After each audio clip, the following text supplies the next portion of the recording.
Welcome to the point. Crude oil నిక్షేపాలతో ప్రపంచాన్ని శాసిస్తూ ధనిక దేశంగా మారింది సౌదీ అరేబియా. అయితే ఇప్పుడు ఆ దేశానికి భారీ ఆదాయాన్ని అందించే బంగారు నిక్షేపాలు కూడా ఇటీవల బయటపడ్డాయి. సౌదీ అరేబియా ఇటీవల భారీగా బంగారు వనరులను కనుగొన్నట్టుగా కూడా ప్రకటించింది. దీంతో సౌదీ అరేబియా ముడి చమురు నిల్వలకు అదనపు బలం చేకూరినట్లయింది.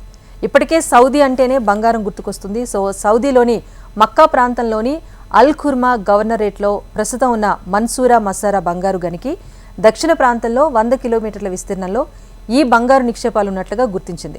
అయితే ఇదే విషయాన్ని Saudi Arabia mining company Maaden ధృవీకరించింది కూడా. ఇక 2002లో స్థాపించబడిన కంపెనీ మంచి ఫలితాలను సూచిస్తోంది. డ్రిల్ ఫలితాలు చూసుకుంటే కనుక మన్సౌరా మస్సారా నిక్షేపానికి సంబంధించి భౌగోళిక సారూప్యతలను కూడా ప్రదర్శించాయి. వివిధ సైట్ల నుంచి నమూనాలను పరిశీలించగా ఒక చోట టన్నుకు 10.4 గ్రాముల బంగారం, మరొక చోట 20.6 గ్రాముల హై గ్రేడ్ గోల్డ్ నిక్షేపాలను డ్రిల్లింగ్ ప్రక్రియలో గుర్తించారు.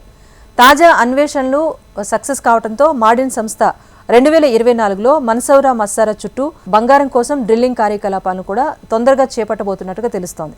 2023 చివరి నాటికి మన్సౌరా మన్సారా బంగారు గని సుమారు 7 మిలియన్ ఔన్సుల బంగారు ఖనిజాన్ని కలిగి ఉన్నట్లుగా కూడా ఈ సంస్థ ప్రకటించింది.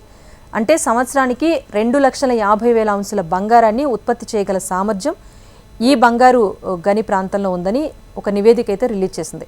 సో కంపెనీలో 2022లో 11,982.84 ఔన్సుల బంగారం అయితే ఉత్పత్తి చేసింది.